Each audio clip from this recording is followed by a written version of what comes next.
Oasis Audio presents Beach Haven by T.I. Lowe. Read for you by Natasha Soudek. 1. Weaving through a jungle of the most outlandish antiques he'd ever come across, Lincoln Cole was dumbfounded and intrigued all at once. Surrounded by unusually dressed pieces of furniture, he did a 360 and scratched at the scruff on his neck. The scruff indicated he was more than a few days past needing a shave, but the rebellion that had taken root in him since the injury he sustained in Syria had overruled grooming protocol that morning. Waking up from the recurring nightmare often left him too raw to focus on such mundane things. At least he had managed a shower and a fresh change of clothes. Whimsical feminine humming somehow found its way to him as he suppressed the limp wanting to reside in his left leg while hobbling another few steps forward. Although it was a sunny day in late September, his leg was telling him the pleasant weather wouldn't last for very long. Nothing good ever lasts long. Lincoln huffed in frustration over his own thoughts and stood semi-hidden in a section of old desks. He cast his gaze upward and blinked a few times. Various tables and chairs were suspended from the ceiling.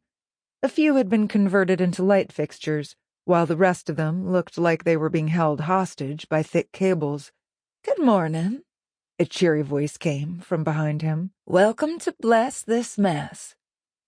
Keeping his focus on the ceiling, Lincoln spoke the first thing to flicker through his mind. "Is that even safe?"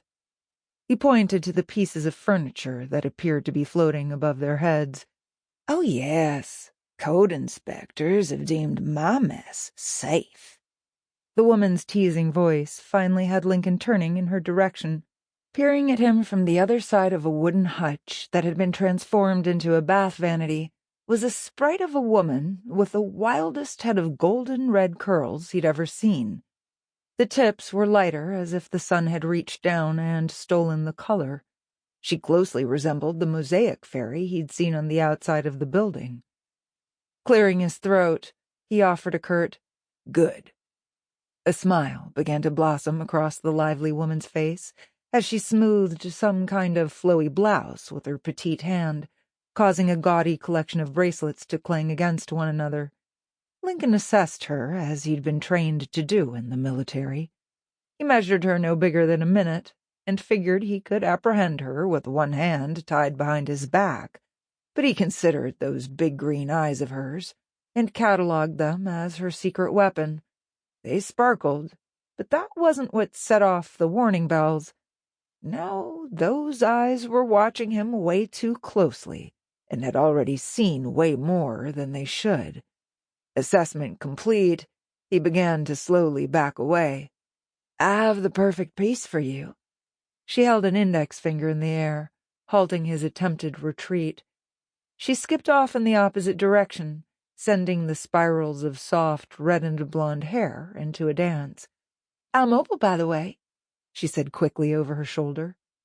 She disappeared from sight, but he could hear the banging and clattering from his 2 o'clock, giving away her location. "I didn't come here for furniture." "Oh, that's okay. This piece was meant for you, nonetheless, so I insist on you taking it." Her grunts came from the back and sounded like she was struggling with something.